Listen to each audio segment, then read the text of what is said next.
Hi, everyone. Thank you very much for joining a new episode of the Corporate Venturing podcast. My name is Elise Carton. I'm responsible for PwC Next Level, the platform that brings together startups, investors, and corporates and aims at creating value between all of those.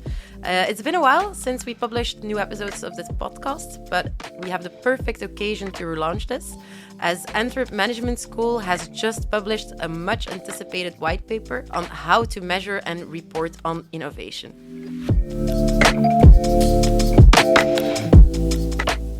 So with me today to discuss that white paper is Robin de Kok. He's not a stranger to the podcast, but he was very important in this relevant research. Maybe Robin, for those who don't know you yet, let's kick off with an introduction on yourself. Yeah, okay.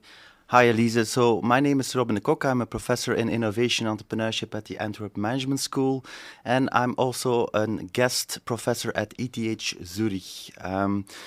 Besides that, I'm also the academic director of the Master in Sustainable Innovation and Entrepreneurship at Antwerp Management School. That's quite a whole bunch of responsibilities. So thanks a lot for making the time for us today. So for this research, you dove into three main topics. What are the challenges in measuring and reporting on the return on innovation, but also how to develop strong KPIs for innovation? And then thirdly, what are the best practices for managing the relationship with the C-level suite? Before we dive into that, can you tell us a bit on the why? Why did you decide that this was worth diving a bit deeper into? Well, we saw something remarkable. On the one hand, when you analyze rankings of big corporates, for instance, the Standard & Poor's 500, which is a ranking with all the big corporates in the US, if you analyze this ranking, you see that this was a very stable ranking. But if you look at the last decennia, then you see that this ranking changed a lot. So companies went out of this ranking, companies went into this ranking. This shows us also a bit that companies, and especially the bigger corporates, are under pressure. They are under pressure to innovate. That's one side of the story. The other side of the story is that we see in research that executives, 94% of the executives say that they are dissatisfied with the innovation performance of their company. So there's a huge gap there. And PwC and AMS also set up the corporate venturing circle together. And I don't know whether you still remember the first meeting that we had. We asked them, what are your biggest challenges now? We see that 94% are dissatisfied. What are your biggest challenges now?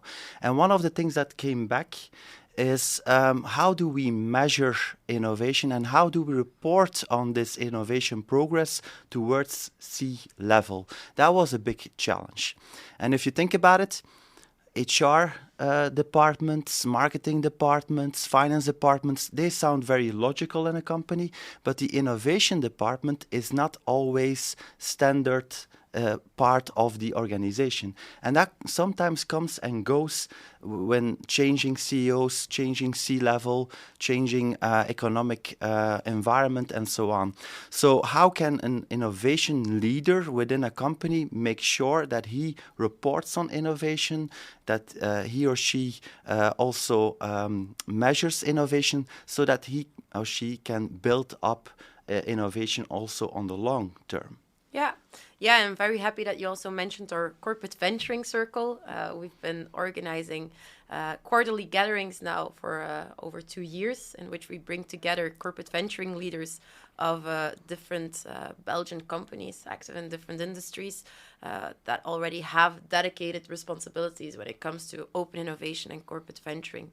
Can you tell us a bit on how the research was conducted? Because I understand that the members of the circle were involved, but also a lot of literature was studied. So how did you get started on this? Well, there were two sources of information. On the one hand, we already do for decennia long, we do research on corporate innovation. So it would be weird if we would simply ignore that. There's a lot of insights there. So we dived deep into this academic research and we translated it also in insights in the report. On the other hand, there were a few things that were less researched. And therefore, we contacted 18 innovation leaders coming from 5 different countries, 12 different sectors, who gave their best practices also to us. And these are also in the report. Great. Let's start with the beginning. We mentioned that there was 3 topics that you looked into. The first one being, what are the challenges in measuring and reporting on the return on innovation? But maybe let's start with the why again. Why should innovation return be measured and reported on before we look at what the challenges are of that? Yeah. That's often a very important question. What you often see is that companies dive into this without really thinking about why should we measure it. That's important because there's some discussion. Some people say that they shouldn't do it. Other companies say that they have to do it. And there are a lot of advantages that we also report in the report that actually say that you should do it because it's better. You know better how to allocate your resources. You know when to kill an innovation project, which is also very important. But the disadvantages all have to do with the fact that you use innovation measurement in the wrong way. You use it as a sort of control mechanism to control people, which is wrong. I think you should use it really to boost and to motivate people to do innovation by giving them the right feedback based on the innovation measures that you do. I think that is the better approach. Yeah, and obviously you definitely convinced me on the why, but my follow-up question is then, what makes it so difficult to measure it and report on it? And it's something that we've heard our corporate venturing circle members ask. I hear clients asking, how should we prove that we're making an impact? It's also something that we have our own corporate venturing activities at PwC. We have a PwC Horizon team. It's also something that we're brainstorming and thinking on quite a lot, what to measure and what makes this initiative a success. So, yeah, what did you find there? Well, there were quite a few that we highlighted. As a matter of fact, we had the top 5 of recurring challenges in every interview. I'm going to highlight a few because I don't know how much time we have here today. But one of the most important ones is that sometimes it's really hard to measure innovation because some parts are intangible, as they call it in the interviews. I'll give you an example. For instance, some of the innovation leaders told us, since we're doing this corporate venturing, we see also a positive effect on our recruitment. We are hiring people, very creative, innovative people, that we would never be able to hire if we would not do corporate venturing. So they would never sign up for the old rigid corporate. But now that we're doing corporate venturing, all of a sudden we see these profiles coming in. So this is, how do you measure this? This is not easy. So that's what I mean with intangible. Also what we see is that we have a tendency to see the results on the short term, while a lot of these innovation initiatives also have important long-term return. That is, of course, it takes time to measure that. Other things that were mentioned also is that you want to be very open on innovation measures. You want to be transparent. That also means that you have to collect quite a lot of measures, and that takes time. And yeah, these startups, the innovation team, they are also very busy people. They don't have a lot of time. So there's a sort of reporting balance that you have to find. That was another challenge. A third challenge, for instance, was shared responsibility, meaning that the innovation team or the corporate venturing team are not the only ones who take care of innovation in your organization. The success also depends, for instance, on the HR manager, who has a big influence on the culture, who has different tools like training, incentive system, and so on. That could influence innovation also really hard. So you're also depending on those people. So that's also a difficulty. And maybe a last one is that there is a difference between the C-level, tend to have like the management logic, taking care of the P&L, efficiency, control are typical words there. While the innovation logic is something else. It's about experimentation, creativity, failure also sometimes. And that is sometimes difficult to bring together. Yeah, no, I think that sounds very recognizable. And although there's no single recipe for success, I think we can also agree to that. Let's maybe shift from the challenges to some solutions. The second question in your research was how to build and improve innovation measurement. So we already know now why we want to measure it. We already know why it's difficult. You created a 5-step approach to getting it right. Yeah. So can you walk us through it? Yeah. So the first step is a very important step, is really thinking about what we called in the report the innovation basics. So that means that you really have to think about the question, what is innovation? If I ask it in executive teaching to executives from one company, then I still see that they have a different definition of innovation. So that needs to be clear. If we talk about innovation in our company, we mean this. So that is a basic. A second basic question is why? Why do we innovate? And that's important because that gets into the motivation of people. Why should we spend time on innovation? Why is our company focusing on innovation? Second important question.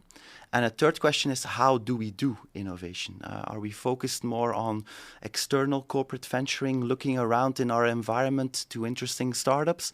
Or do we want to mobilize our own workforce to think about new ideas? Or a combination of those?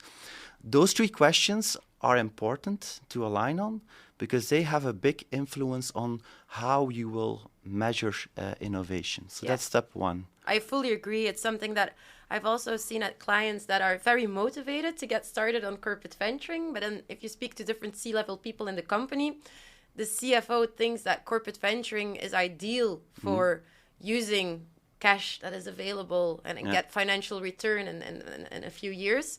The COO is looking for quick wins when it comes to operational efficiencies and cost savings.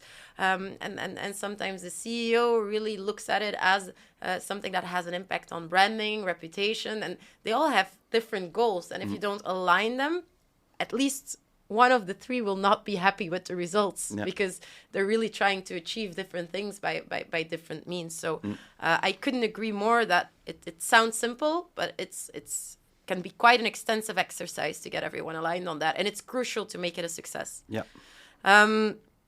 So everyone should be able to answer those questions. All C-level people, why are we innovating? Why are we measuring it?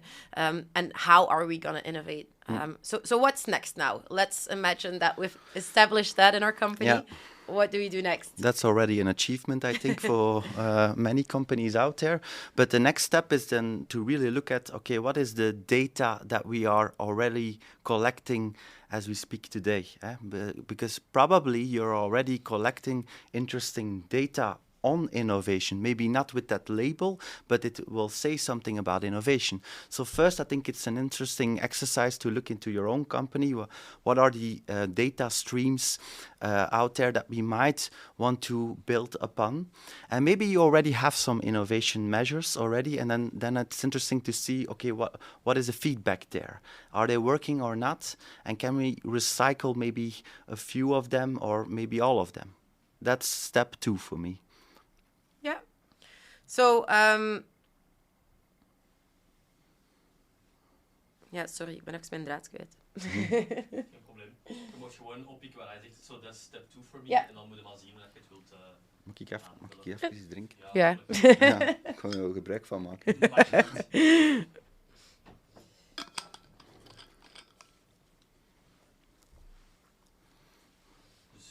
ja. schep ik mij gewoon in. Okay. So yes, after step 2, all involved need to be able to answer the question, what's our company's innovation maturity? What are we already doing in terms of innovation and measuring innovation more specifically? Yeah. And what are the gaps? What are the interesting sources of data that we are not leveraging? And once those questions are answered, we can move on to step 3, right? Yeah. So step 3 is really looking into new innovation measures. We did some research. We dived into the academic research, and we identified several studies on innovation measures. And now there we saw that there was one study identifying more than 730 innovation measures. So we have quite some offer there. So that's at the same time also the challenge. Yeah. Which of these innovation measures fit with our company? Yeah.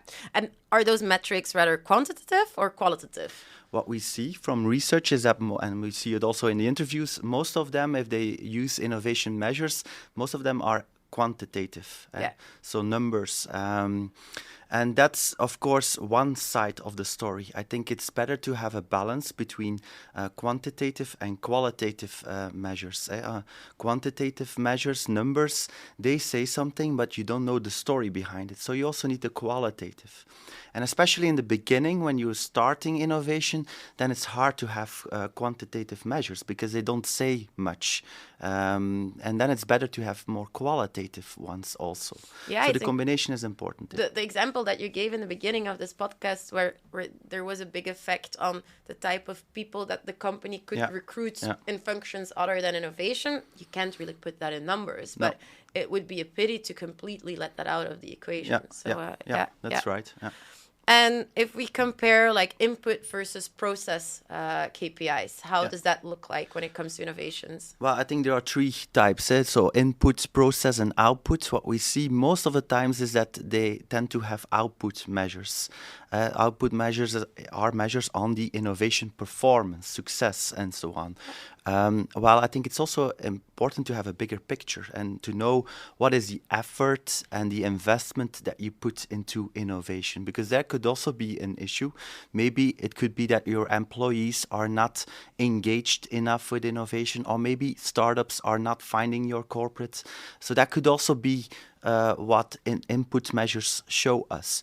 And then there's a third type, is the process measures, which typically go into the effectiveness of a process, which is also important. Maybe it could be that your innovation process is not working properly, or frustrates a lot of people in the organization. With those process measures, Yeah, I think it's an important one. I think sometimes we look at it as a process either being a success or a failure. But to me, the sooner you fail, the less resources you wasted and the less time you wasted on something. So failing fast enough could also be an important one when it comes to process and should be embraced. Is there any other way to look at those metrics? Maybe broad versus deep? That was also something that came out of the interviews, is that some people said, okay, we shouldn't be too broad in our measures, because on the one hand, we want to see the bigger picture, but if we collect many measures, we will spend a lot of time and we don't have that time. So there needs to be a balance between broad enough and also deep enough. So if you have a certain innovation focus, it would be good to have a more deeper measures also there. So the combination between deep and broad also makes a lot of sense. Yeah. Okay. Very interesting.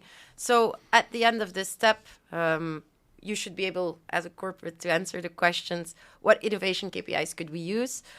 Do our measurement methods cover the relevant dimensions that allow us to develop a balanced system of innovation measurement? And if that's the case, let's move on to step 4. Yeah. So in step 4, and sometimes people forget this step, is that you also have to implement it. It shouldn't be a document somewhere lying on someone's desk. You need to implement it. And that means that you need to have people in your organization who will support it. And especially also at C-level again, support the fact that we measure innovation. A second thing is also we need to have different roles. Somebody will have to collect the data, somebody will report it, and so on, analyze it. So we need to have different roles also defined here. Who will do it as part of their job, which is sometimes also a difficult thing. So these are already important things. Another element also here when implementing it is also thinking, could we automate some parts of the innovation measurement, because that could also win us a lot of time. So these elements are also mentioned in the report on how to implement such a system. Yeah, I think especially automating sounds very good, because the last thing you want is that your innovative team is spending most of their time on reporting on that innovation rather than innovating themselves. So, they're already very busy with with screening startups and so on. So they don't have a lot of time to collect those measures. Okay. So I think you're right. Yeah. I would assume we're done, but it was a 5-step approach. So there's definitely one more left. Yeah, a 4-step approach doesn't sound very well. So we thought maybe a 5th step there. No, the 5th step is really important, because you can't assume that you install an innovation measurement system and that it works from day one. You need to also be open for feedback and have a feedback loop there. And I think it's something you constantly fine-tune, you improve over the years. So this is the 5th step, which is also an important step.